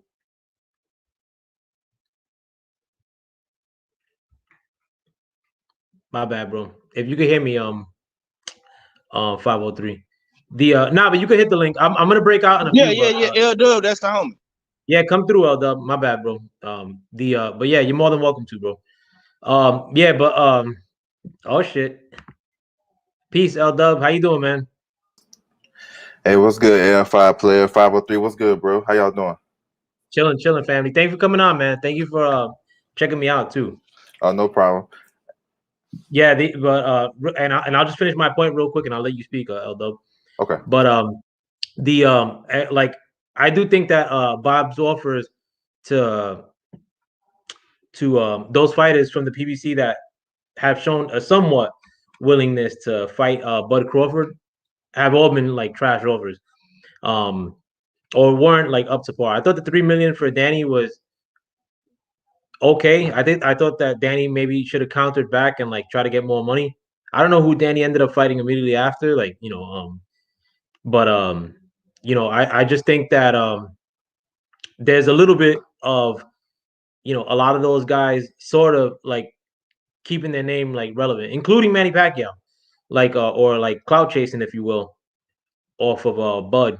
But there's also like, which is even worse, that Bud's representatives, Bob Arum, make shitty ass offers like to try to get those guys in the ring. I'll let you speak too. You can speak too after that 503, but I want to let L Dub cook. Let us tell us what it is, L Dub. Yeah, what's good? I want to give a perspective on Bud Crawford's end that I think a lot of people miss. You know what I'm saying? For one reason or another. So about fighting these PBC guys, when Bud came into the division in 2018, and he got the title from Horn, and then we know Spence fought a week after that, fought Ocampo, the IBF mandatory. Those guys was working on a big Fox deal, and when they did that rollout, they showed you what direction they was going, and Bud wasn't included. You know what I'm saying? Which is understandable because he's with ESPN, all that good shit. If you look at it, look at the top welterweights. Spence, he fought Mikey because Mikey was calling him out before and after, and so they needed a big pay-per-view to start off their programming. So that's what they did, right? Ugas, he done switched like 3 different sanction body directions. He beat Ray Robson for the IBF mandatory, fought on Spence undercard against Ocampo. Then he went down the WBC route when he fought on Danny and Porter undercard. Then when they announced the fight, he fought Porter on that rollout. So we got that covered. Danny did a press conference via satellite with Adrian Granados. That's the fight you're talking about. That's who he fought. Bud, they just gave a little filler offer, $3 million. He's not in position to take that fight because he already have a plan. A lot of these guys don't really understand what's going on behind the scenes. They just say, oh, Bud ducking this, Bud ducking that. But these guys on the PBC side, they already have a plan. Notice how Danny fought Granados for a WBC title eliminator. How did Granados deserve a title eliminator? So that means he was working towards a Spence fight or a Porter fight, whatever it was, a rematch. Then you got to look at Keith Thurman. Keith Thurman was off the ring for a long time. He had a comeback fight with Josecito Lopez. Then he fight Manny Pacquiao. Pacquiao and Thurman fought a week apart from each other. So if you notice when these PBC guys going to fight each other, who they're going to fight next, they normally on the same schedule. You know what I'm saying? So what happened? He fought Pacquiao in July. So that fight. So that's what I'm saying. Right now, it's the only time where a lot of these PBC guys are really open to fight Bud because they already did their plan already to fulfill these Fox dates. You know what I'm saying? Look at it. Look how this shit done rolled out. Look how it done rolled out. So, based on the information you just given us, L Dub, if you had to take a good estimate, like what fights do you think are gonna happen? Like with the PBC fighters that you could see, like, or that you could take a good guess at are gonna happen like soon against Bud, or just in general. I think Danny gonna move up to 154. Real quick, I'm sorry. There's 2 questions. The same question I just asked you, and 2, as far as the fights that you just listed off, you think that was a like successful business plan, like for the PBC, like the fights that you listed off, and like where we are today? I mean, yeah, I think so because we got Porter versus Spence was a good fight. You know what I'm saying? Good pay-per-view. You got Ugas, he went a different route, but you know what I'm saying, he got his title eventually. Pacquiao and Thurman was a good fight. You know what I'm saying? So yeah, they're gonna do their plan. They're not deviating their plan for no Bud Crawford. And what I think is gonna happen next, let me start at the top. I think Spence gonna fight Ugas for that third belt. Then he's gonna fight his IBF mandatory, Quadratilo. So those is 2 fights coming up. Porter, I'm thinking Porter and Bud gonna fight. You know what I'm saying? And I know y'all talked about the $1 million offer, which was true, but that offer been improved.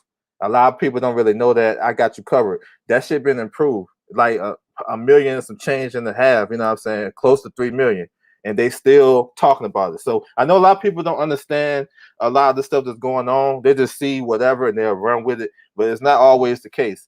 These guys, he trying to make the Bud trying to make the Pacquiao fight, which I think, you know what I'm saying, it's kind of, you know, I don't really like it because he been trying to get Pacquiao for a long time, and Pacquiao seems don't want to fight him. But I can't be mad if he fight him, you know what I'm saying, because people was cool with Thurman fighting him, and Thurman's a top welterweight too. So a lot of this shit, man, I think a lot of people don't really understand the whole thing about what's going on with Bud, and they just go off with their favorite fighters or who they rock with, and they don't really understand the whole thing. Because even with Keith Thurman asking for $10 million, that's what they say. I mean, y'all know that's a price out. You know what I'm saying? Y'all know that's a price out. You know what I'm saying? He was, and when Bud came to the division, he told Bud to get a belt. So Bud did what he told him to do. You know what I'm saying? What he asked him to do. And then when he got the belt, now it's some other stuff. Then they said he told him to, you know, it's always different. Nobody don't want to admit this, but it's different energy with Bud. They'll say certain stuff. And Absolutely. then when you do it, it's different energy. I know people don't want to admit that shit, but that's facts. So far as with Bud and Spence, that fight is not ready. It's not ready. It's like a big money pot. Put all the money in the pot. That money don't got the money where it's overflowing. That's why that fight not made. And the powers that be is the ones not making that fight. It's not the 2 fighters. The powers that be, the ESPN, Fox, PBC, it's those guys is balking at this fight, not the fighters. And the fighters saying what they saying, and they ain't making it no worse on both sides. Because yeah, you can say what Bud said and this and what he said last night, but Spence said while he was at my fight, you know, you the number 1, Bud number 2. That's the best fight to make. He said why this guy in my fight, and we know. I mean, he didn't say that when Danny came to his fight when he had the tournament and got in the ring. He didn't say that when Pacquiao got in the ring. You know what I'm saying? So that tells you that they still got their plan with the PBC. People can say he's ducking. I don't say he's ducking, but I would say this: he's not in the position to make that fight because the powers that be haven't okayed that yet. You know what I'm saying? The money is not overflowing. They don't believe those 2 guys gonna sell like that. Honestly, that's the facts of it, and people don't really understand that. That's why you're not gonna get that fight. That's why when Bud said that last night, I'm not surprised. He's not gonna get that fight. They both guys Bud need to fight Pacquiao in order for that fight to be bigger. You know what I'm saying? Because he know he don't have a lot of leverage going to the negotiation table, and he is stubborn and all that good shit. But that don't mean the fight still can't happen. You know what I'm saying? And it shouldn't be one way or the other. It should be both guys should get the same amount of criticism. Spence said he's not working with Bud's manager. He's not going to negotiate with Bud's manager. Now, y'all tell me when y'all seen a big fight of that magnitude happen without working with the manager, the opposing manager. Tell me so I can, you know what I'm saying, do my research. Because he said he's not working with Bomac. So I don't understand. So it goes both ways. It's not just one way. Y'all getting on Bud. Y'all got to get on Spence too. But I know we can't do that all the time. So I'll just say the break. No, I mean, I want to give 503 the chance to respond, but 2 things.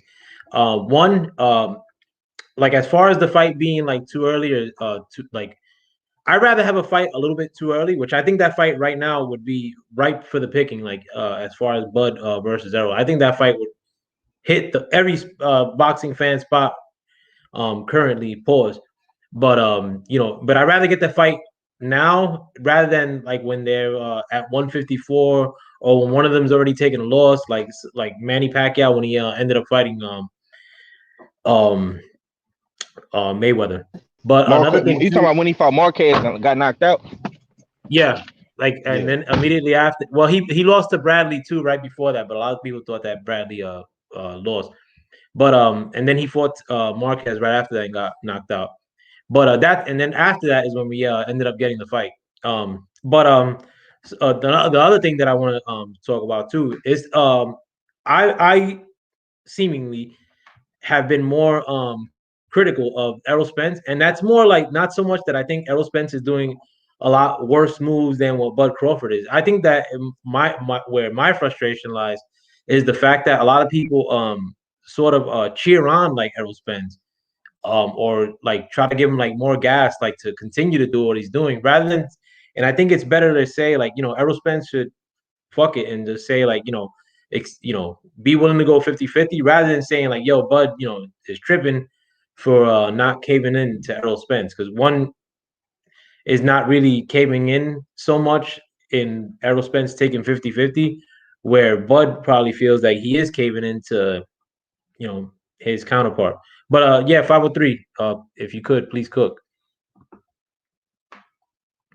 Yeah, yeah, L-Dub, you know what I'm saying? I always come at it from a different perspective. I gotta call him out on his you know what I'm saying, his consistency, you know what I'm saying? And he is one of the most knowledgeable and factual dudes on this YouTube shit when it comes to the research, and you know what I'm saying, and that's my boy. You know what I'm saying? Me and L-Dub real cool. I ain't got no problem with him. I ain't got no problem with nobody that look at it from a different aspect. And that's and that's great, because that brings good dialogue to the table for good boxing conversations. I think what I think is this, bro. I think Errol Spence has a more stronger fan base that rides with him right or wrong, you know what I'm saying, true, false, whatever the case may be, versus with Bud, who don't really, I'm gonna just keep it real, bro. Bud don't really fuck with his fans. You know what I'm saying? And that's why you have a lot of dudes, quote unquote, jumping ship or not defending him as much as you see dudes defending Errol Spence and his bullshit. And I'm gonna be honest with you, Errol Spence was kind of on some weirdo shit, like with his last post interview fight with Danny Garcia. You know what I'm saying? Because I can't remember who asked him the Terrence Bud Crawford question. I don't know if it was the girl. Can't remember who asked him. I would have to go back and look at the clip. You know what I'm saying? But when he was like, yeah, I'm not worried about nothing. I'm finna go home and ride my horses and all that shit. That was just stupid. You know what I'm saying? I don't know why he said that. You know what I'm saying? And like I say, I'm from Texas. I'm from Houston, bro. I always ride with my Texas fighters, but I can't defend everything these niggas do, bro. I'm not gonna defend everything they do, but my job, I feel like, is to give you the facts and give you my perspective. Now, the fact of the matter is this, and I think L-Dub can allude to what I'm saying, or he can look at it from his own perspective, and you too, File. Errol Spence offered him 40%, bro. You know what I'm saying? I think that was more than fair. I think that was more than generous. If we gonna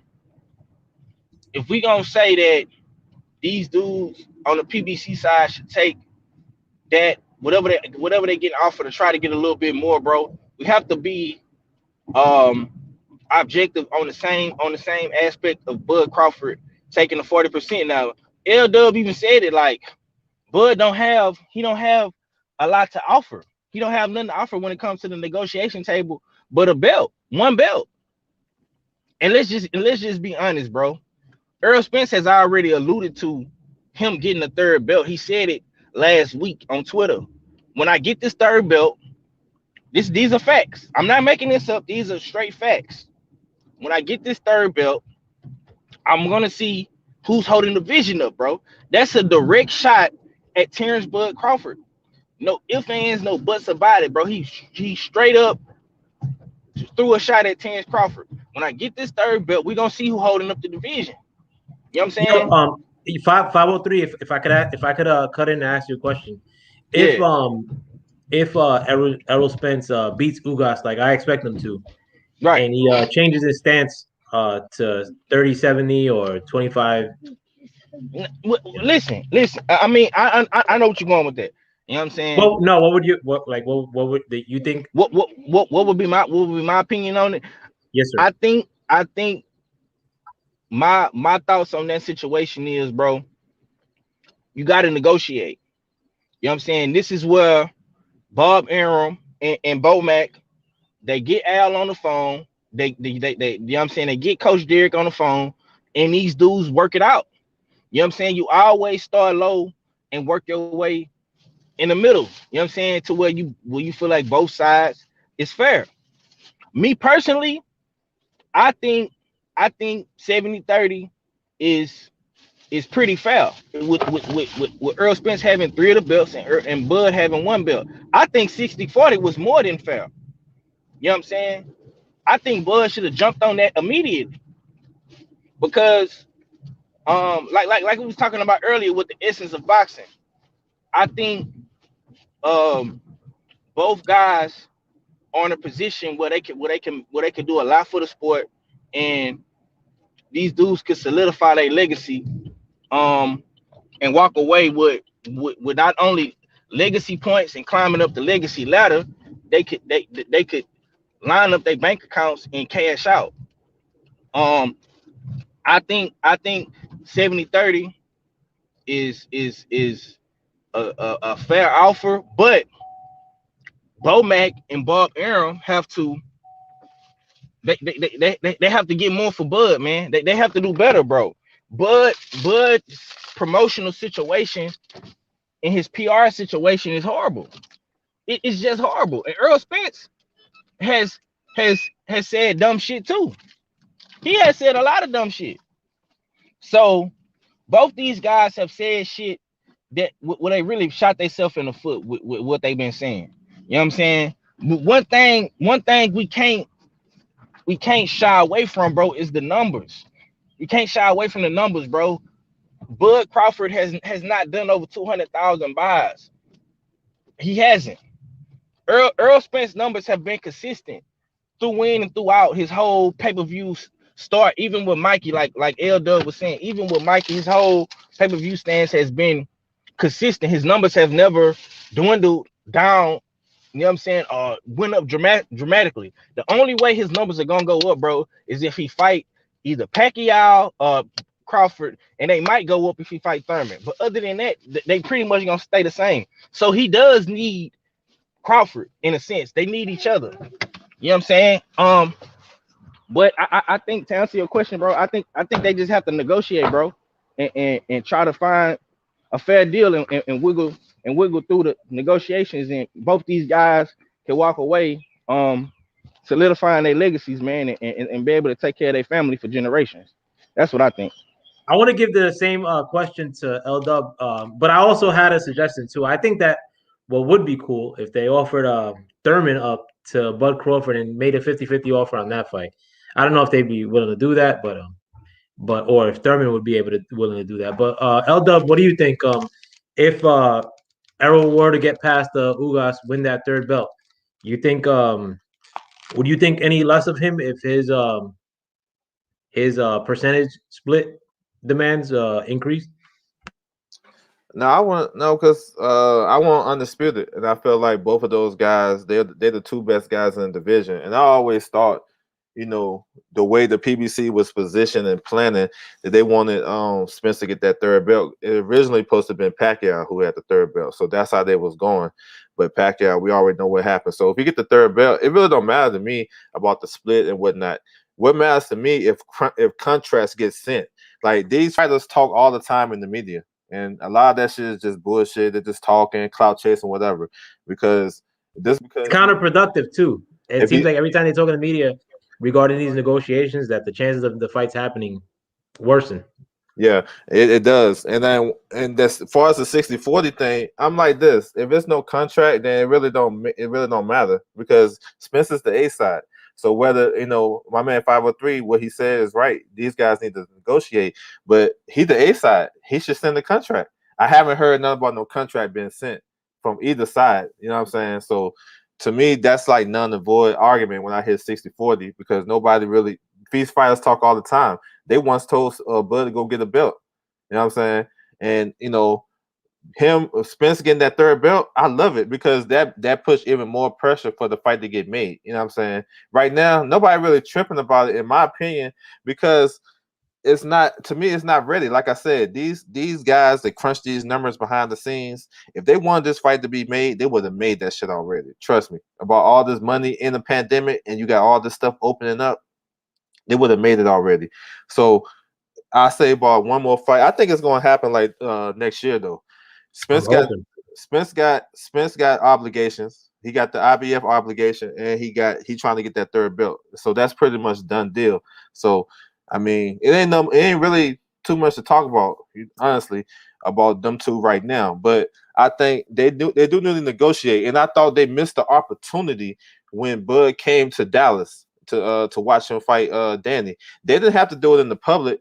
Spence is a boss. He's the man. He could have been like, yo, meet me in this room over here. We're gonna talk this out. This you get your two guys, I get my two guys. We're gonna sit down. We're gonna go through. They already talked on the phone, so they got to understand it. Because first Bud said, my man, he was running from him. He didn't pull up his skirt. Then he had a conversation with Spence and said, man, he's not ducking me. So I get it. I understand. But they could have made some more progression that night.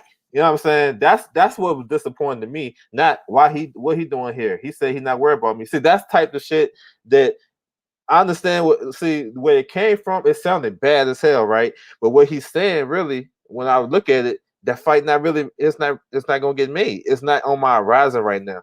And Yeah, and L-Dub, if I could cut in real quick, and I think 503 would probably agree with me, especially when it pertains to Mayweather like the era fights, because like I mean, I'm not gonna front, like sometimes Mayweather fights, even though I was a big fan of Mayweather, like didn't have that crazy action, but post fights, you always sort of paid for that pay-per-view to see if Mayweather would call out Manny Pacquiao. And same thing with Manny Pacquiao's fights. Like, I mean, Manny Pacquiao's fights, you would pay for them like to see if Manny Pacquiao would do the same shit.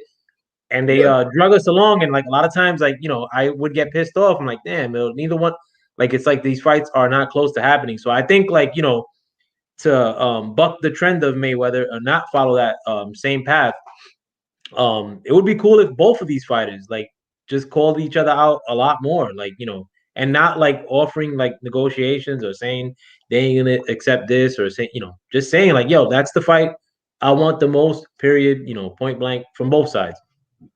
Yeah, I'm thinking they could get together and behind the scenes and make this fight if they really want it. But I think it's better if Spence get that third belt, and the negotiations, it should be irrelevant for the fans as long as them guys is in negotiation. It really don't matter what the split is, as long as we get the fight. Because at the end of the day, those guys both got teams that they're gonna sit down, they're gonna come up with a plan to get the fight made. I don't care who make the lion's share. It really don't matter. I just want to see the fight. You know what I'm saying? Mhm. So let's see. I want Spence to get the third. I've always been saying this. Let Spence, the way they positioned, that's what they did. You can't get mad at Spence and PBC for putting him in a position to be the star, to be the cash cow, the A side, all that good shit. They did that. So I'm not mad at that. And I'm like, go ahead and do that. But you can't on the back end say, well, Bud not fighting nobody when you seen the PBC guys how they positioned themselves, and now 2021, now they're in position to fight them. They wasn't in position to fight them because basically 2020 was basically a lost year, but they wasn't in position to fight him 2019. The deal just started 2018. The first fight on the Fox deal was with the Charlo brothers when they fought when Mel fought Harrison and Charlo fought Carball. That was the first fight on the PBC. That was 2018 December. So when had they really had opportunity to fight each other? Then you got the car crash from Spence. So the shit been delayed for a minute. So like I said, a lot of people, they rush the judgment because we gotta whatever, and I get it. It actually build up the sport. But when you take a step back and breathe a little bit and look at everything, it's really right on time because we need Spence to get that third belt so we can get undisputed and make the fight even bigger. So that's how I see it, man. I just don't like the 60-40 talk because there was no contract. There was no contract. You know what I'm saying? If it was a 60-40, he offered him in the public, then he sent the contract, whether he said yes or no, that's when you get the contract and you do your red line. You be like, nah, I don't like this. I don't like this. I like that. Okay, maybe give me 45%. Give me 43%. That's how you negotiate. A negotiate ain't just, hey, I'm gonna give you 60-40 and that's it. Take it or leave it. Nah, bro, we gotta negotiate this. We gotta talk about sponsors, all the shit, site fee. Nobody even said, and when I asked that question, they don't say nothing about that. That's the same thing with these guys going through with AJ and Fury. These guys, they arguing about site fees and this and that. They just, because if it's 50-50, you don't got to negotiate the purse. Because you go, that's why your promoter, he go out there and get the biggest purse. So you don't got to, but if it's 60-40, hey, what's the estimate of this fight? Nobody told me the estimate of this fight because they don't know, because the fight ain't big enough yet in their eyes. You know what I'm saying? So okay, I want to ask you this, L-Dub, because you that's been your biggest talking point, that the fight ain't marinated enough, right? No, not marinated big enough in their okay, eyes. it's not big enough. It's not big enough. Okay, so we still got to add some more ingredients to the pot, right? That's what you're saying. It's not big enough. So what makes this fight big? What is the perfect ingredients to enlarge this fight? One would be either one of those guys get the Pacquiao fight. Okay. And beat him impressively. That's one. And two, if we can get this COVID situation under control and we can get a good venue, likely Vegas, because they're not gonna fight in each other hometown. So we gotta get Vegas to open up 100%, not 50% like the Undisputed about to get in May with Taylor Ramirez. We need 100%. We need all this sponsors and site fee, all that shit ready. That's why. You know what I'm saying? I think that's the two holdups right there. You know what I'm saying? But actually, if Spence get that third belt, and then that's an indicator for Spence to say, okay, now I'm ready. Not, I ain't saying he's not ready to fight Bud. I'm not saying that, because I think both of them guys are dogs and ready to fight each other. But I'm saying the fight is big enough once he get the third belt, one of them guys get Pacquiao, or Vegas get opened up 100%. Those are my three reasons right there. I agree too, and I think if okay, I want to counter what L-Dub just said, because I asked him that for a reason. Go ahead. Now we both know, and this for both of y'all. I want you to cook on this too, Val. Now we both know, we all know this. Pacquiao ain't been in a rush to fight neither one of these dudes. So what if we don't get the Pacquiao fight? Because it don't seem like Pacquiao gonna fight neither one of them, if you ask me. I don't know. It might happen. It might not happen. So what if we don't get the Pacquiao fight? Then what? Then, like I said, think, my bad, bro. I think a good remedy to that, what I was suggesting, for Bud's case, would be like to try to go guns blazing for the Thurman fight. Something that doesn't get talked about enough, but I don't even see that happening, to be frank. Because Thurman be fronting a lot of times, and the offers they sent to Thurman didn't seem like they were of any sustenance. But besides that, I mean, like, and this is all like if Pacquiao doesn't fight either fighter, I don't see much like that could be done to make the fight bigger besides the throwing the other belt into the fray, which I think is going to happen anyway. But that's it. That's about it. What do you think, L-Dub? I mean, if neither one of those guys fight Pacquiao, it's still cool. They gotta work on the other business part of it, and that's getting Vegas open up, or whatever site, like whatever place in the country. I think Vegas is gonna be the likely spot. So if Vegas open up 100% and Spence get that third belt, those are two. They really don't need Pacquiao to me, but I'm speaking as a fight being bigger for Bud and the people, like the powers that be. These guys in suits is the one making these fights. So they saying if Bud can get this fight against Pacquiao, he'll make him a bigger star, a bigger name, or whatever, and he can kind of compete with what Spence doing. That's what I'm saying. That's what I'm, But I don't think they really need him. They just need Vegas to open up 100% and Spence to get that third belt, and then can be undisputed. And then it's a go.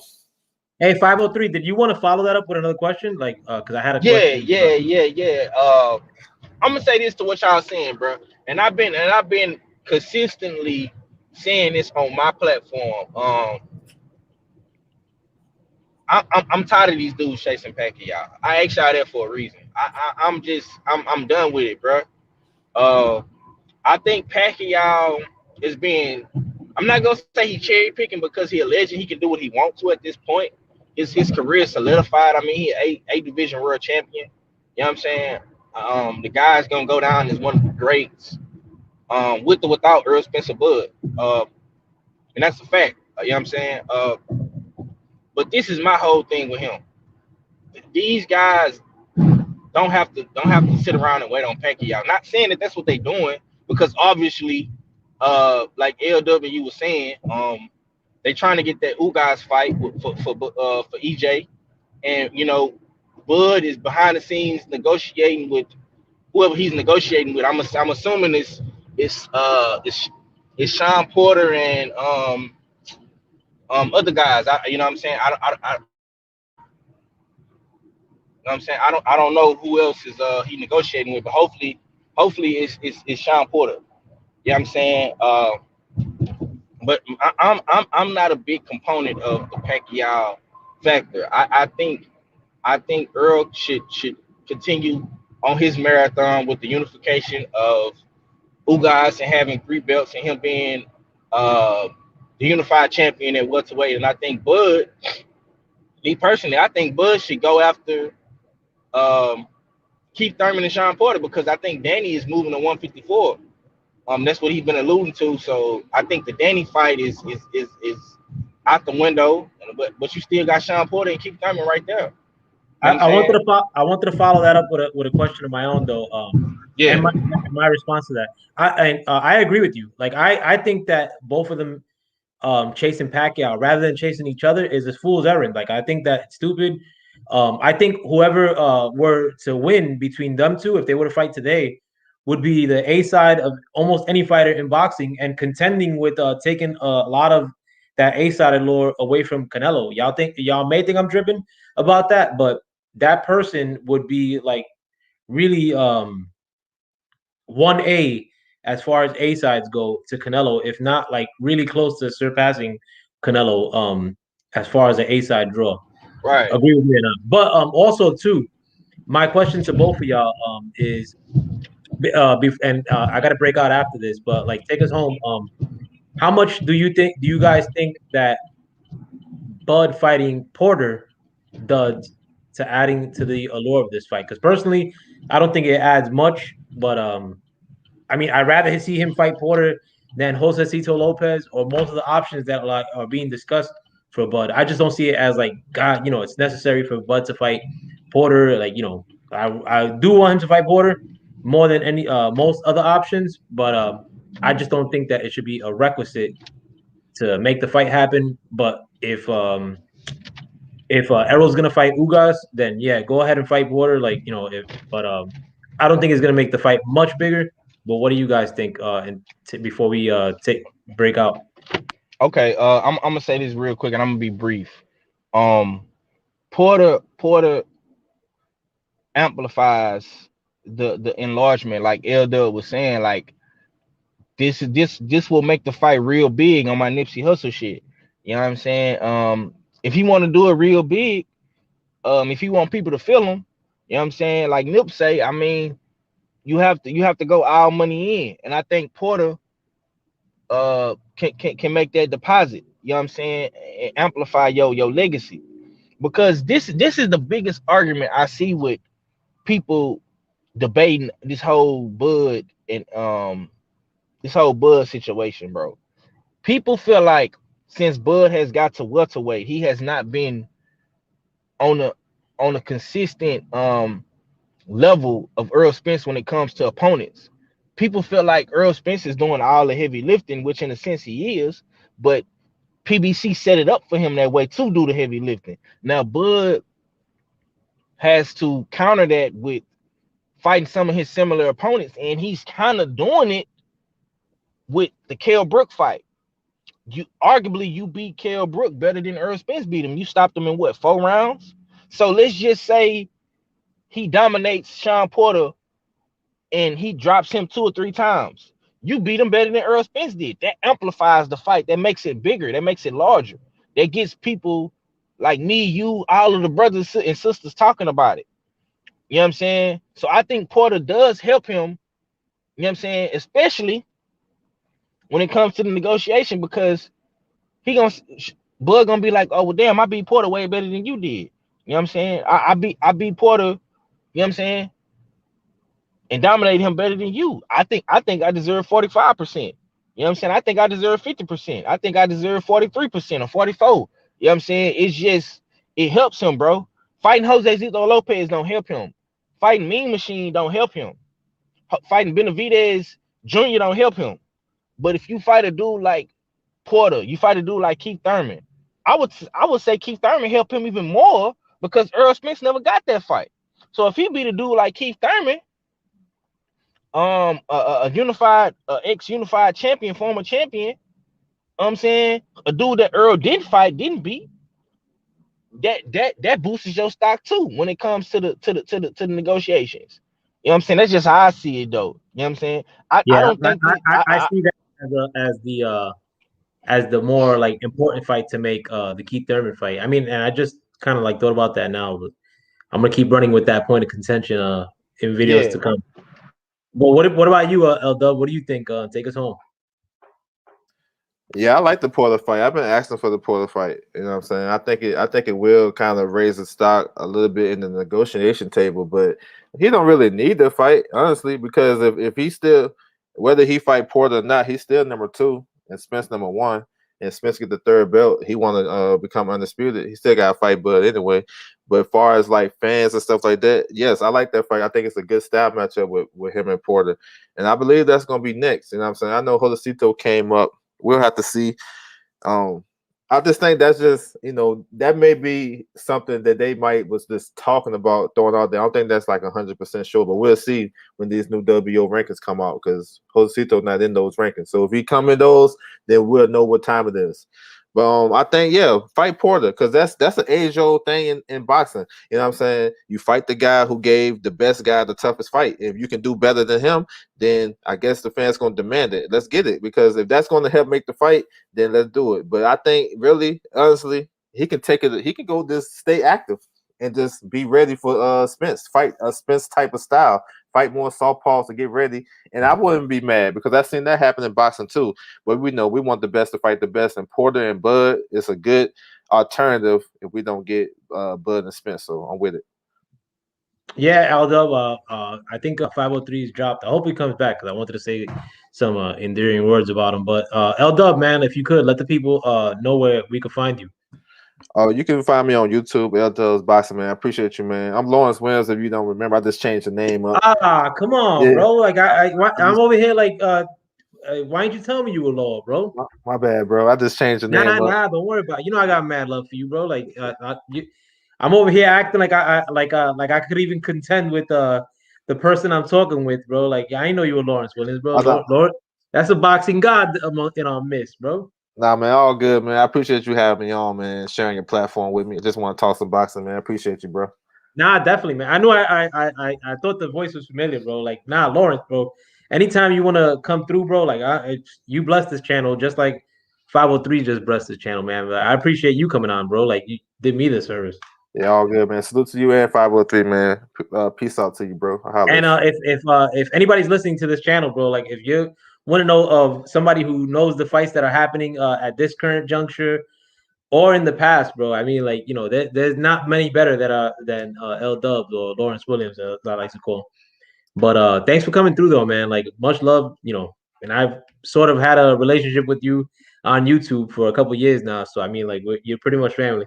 Yes, sir, bro. Appreciate you, bro. Have a good one, man. Yeah, thank you for coming through, man. And I want to thank my brother 503 Lion for coming through, bro. Like 503's my peoples, along with the Sinister Boys, Mac, Abel Mahari, Ak Reacher, Up North Odd. If I'm missing anybody, my bad, Mo. Please subscribe to all their channels. Subscribe to 503 Lion. Subscribe to L Dub Boxing. Subscribe to my brother Michael Johnson Boxing Talk and More. To my man Lowe's Dawkins the Pimpin', to Tyrone Smith Boxing. If I'm missing anybody, Brooklyn Child Boxing. Lion Killer, all my brothers, like, within this game, and sisters, Shakita, Dow, if I'm missing anybody, my bad. But yeah, but thanks for coming through, man. Like, for those of you that watched, and I'm gonna try to come through more regularly, man. But I had a lot of fun doing this. I always do. I love bullshitting and talking boxing, and bullshitting about regular shit too. But thanks for coming through. Like, for all of you that stuck around and watch it, I appreciate it. Much love. And with that, I'm out. Peace.